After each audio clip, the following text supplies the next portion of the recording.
उसी तरह उस बच्चे को जब हमने नाम दिलवा दिया तो आपने उसके मोबाइल में सबसे पहले बंसी वाले का नंबर लिखवा दिया।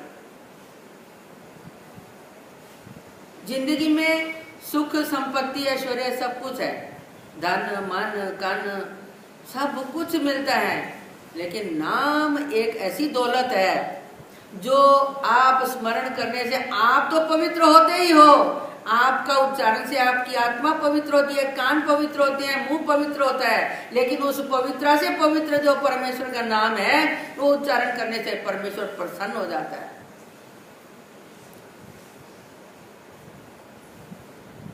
तो कोई भी नाम ले लें, कोई भी ले लें।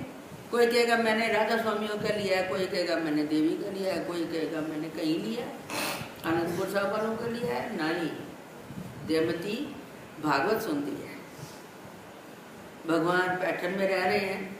भागवत में कहा गया है कि गुरु के बिना जन्म मरण का चक्कर नहीं छूटता, गुरु के बिना ज्ञान नहीं होता, गुरु के बिना संसार से हम तर नहीं सकते। इसलिए गुरु तो करना है। नारियल केले पान सुपारी फल को छोड़ लेकर फूल वगैरह लेकर एक थैली लेकर पैठन की तरफ जा रही है।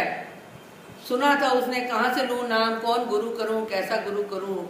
सब पुराने लोग वहाँ के कहने लगे कि यहाँ पर भाई साहब का गुरु भाई है, वो बहुत पुराना महात्मा रहता है यहाँ, वो गुरु का। वो गुफा के अंदर देखती है, अंदर जाती है, विधवा औरत थी, जवान ही थी, और देखती है कि ये अकेला सन्यासी, नंगा सन्यासी, काला सावला सा अंदर बैठा हुआ है, अकेला रहता है। नहीं, मुझे यहाँ गुरु मंत्र नहीं लेना है। क्यों? कि मैं विधवा औरत हूँ, इसके पास बैठ नहीं सकती, सुन नहीं सकती, इसकी सेवा नहीं कर सकती, ये गुरु मेरे लिए योग्य नहीं है। वापस उन्हीं कदमों में आ जाती है, उसको पता नहीं चलता कि ये अंदर आई थी। रास्ते में लखू भाई साहब उसकी पहचान की थी, वो लखू भाई उसको पूछती है देवमती कहाँ? कहती आई थी इधर। क्यों? कहते हैं भागवत में ऐसा सुना है, गुरु के बिना संसार से हम तर नहीं सकते, हमारा अंत भला नहीं हो सकता, इसलिए गुरु करना है। तो मैं आई थी, लेकिन मैंने तो वापस हो गई यहाँ से। कहती है हाँ मैं तेरे को बताती हूँ, जिनके नाम से जन्म मरण के चक्कर से हम जुट जाएंगे, ऐसा मैं तेरे को गुरु भी बताती हूँ और मंत्र भी दिखवाती हूँ तेरे को। चला, वो हमारे साधन दाता स्वामी श्री चक्रधर जी पैठन में रह रहे हैं, उनके पास ले जाती है, सामने बीड़ा रखती है, नमस्कार करती है, दंडोत डालती है, और गांव की औरत होने की वजह से थोड़ी झिझक सी करती है और थोड़ी टेढ़ी सी पीठ लगाकर बैठ जाती है, पेट दिखाकर।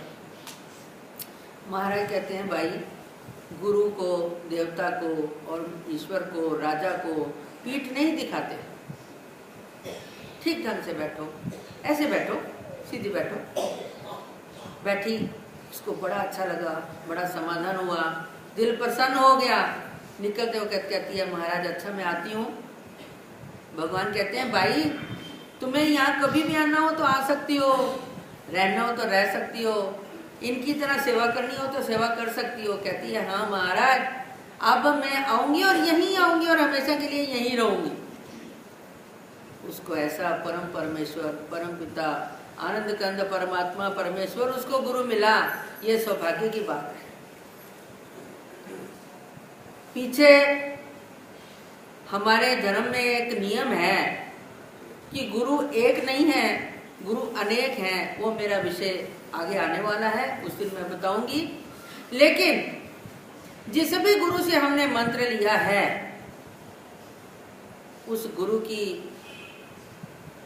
हमने अपमान नहीं करना चाहिए। उस गुरु के पास रहकर, सीख कर, उसके अनुसार वचनों पर चलकर, अगर कोई वो गलत रास्ता दिखाता है या स्वार्थ रखता है या कुछ और तरह का ही दिखने में लगता है, तो आप उस गुरु के लिए हुए मंत्र तो सब जो भी बताएंगे आपको वो सब एक जैसा ही सुनाएंगे, लेकिन आप उसका थोड़ा सहवास से अलग हो सकते हैं, लेकिन मंत्र से अलग नहीं हो सकते। धर्म अच्छा है, ज्ञान अच्छा है, मंत्र अच्छा है, ईश्वर अवतार अच्छे हैं, अस्थि परी अच्छी है, उसका आचरण अच्छा है, सब कुछ अच्छा है, लेकिन हम जीवों में अगर कम ज्यादा हो जाता है तो हमने किसी का दोष नहीं लेना। क्यों? कि जिससे हमने गुण ग्रहण किया है, जो भी हम किसी से गुण ग्रहण करते हैं, उस गुरु पर अगर हम विपरीत हो जाते हैं, उसकी निंदा करते हैं, निंदा सुनते हैं, या निंदा वाली बात चली हुई है वहां पर जाकर बैठकर चुपचाप रहते हैं, तो हम उसके ऊपर विपरीत हो गए, उससे हम धर्म से गिर जाएंगे।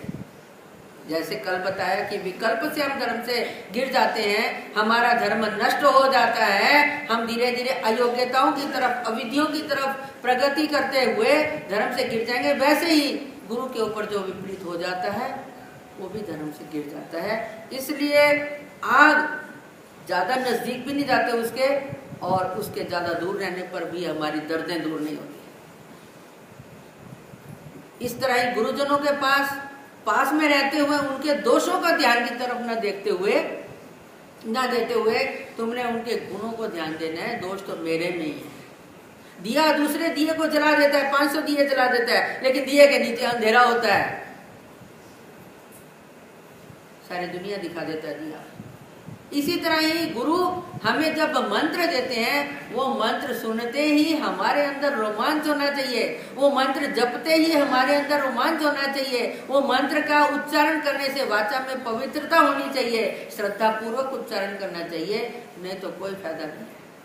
आदत है, ठीक है, संस्कार चक्कर क्या बोला?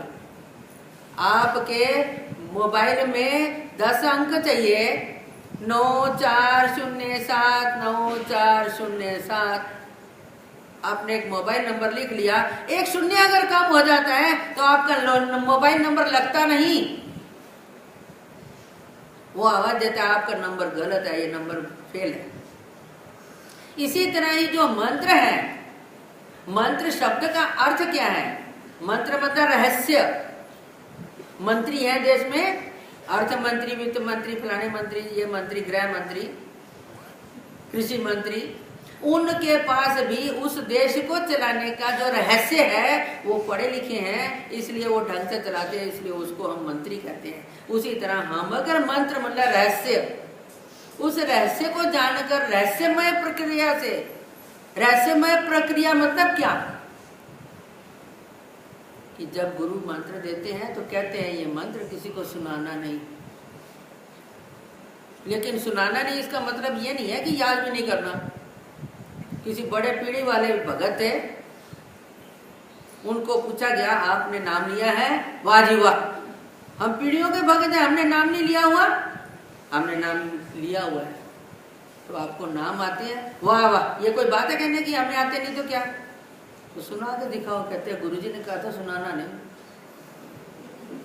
अपना पाप ढक लिया, वास्तविक उनको नाम आते नहीं थे। ऐसा ना हो। गले में माला पहन ली, हाथ में माला पहन ली, एक उंगलियों में भी पकड़ ली, बहुत सी माला पहनने का आजकल फैशन भी चल पड़ा है, छोकरे छोकरियां सब पहने, बुढ़े बुढ़े भी पहने खड़े हैं, लेकिन माला जपने का तरीका होना चाहिए। एक नाम, एक मंत्र, चाहे दूसरे नाम पर दूसरा मंत्र बोलो तो भी कोई हरकत नहीं, तीसरे नाम पे तीसरा बोलो तो कोई हरकत नहीं, लेकिन मंत्र का उच्चारण विधि पूर्वक होना चाहिए और शुद्ध होना चाहिए। मैंने इसीलिए पहले कहा कि मोबाइल में एक शून्य कम लग गया तो मोबाइल नंबर चार्ज नहीं होता, वो आपको बात नहीं कर सकते, आप रॉन्ग नंबर कहते हैं वो। इसी तरह ही हमने जो मंत्र लिया है, श्री कृष्ण चंद्र बोलो और बीच में न कट कर दो, क्या आ जाएगा? श्री कृष्ण चंद्र। आपको अच्छा लगा? नहीं लगा। इसी तरह ये नाम जो है वो शुद्ध होना चाहिए, शुद्ध उच्चारण करने से आपका नाम नंबर लग गया। अब उसके साथ चाहिए भाव, श्रद्धा, सूखा नहीं, सूखा नहीं, बूढ़ा रंग चाहिए, श्रद्धा पूर्वक चाहिए, विधि पूर्वक चाहिए, श्रद्धा पूर्वक चाहिए। मन इंद्रिया कूर्मैव, कछुआ होता है ना, वो कछुआ चलते वक्त अपनी वो पंजे जो है वो फैलाता है, लेकिन जब बैठता है तो सिर्फ एक अंडे की तरह गोल ऐसा दिखता है, सब समेट लेता है। इसी तरह नाम स्मरण के वक्त कम से कम हमारी ज्ञान इंद्रियां, हमारी कर्म इंद्रियां ये कंट्रोल में होनी चाहिए, तो आपका मन आपके कंट्रोल में हो जाएगा। क्योंकि नियम है सृष्टि का, पहले आंखें देखेंगी फिर मन दौड़ेगा, अरे इसने क्या पहनना है। मन इंद्रियों को खींच के ले जाता है, इंद्रियां मन को खींच के ले जाती हैं। आप इतने सबल हो कि जब स्मरण करना है तो आपने इंद्रियों को वश में करके स्मरण करना है।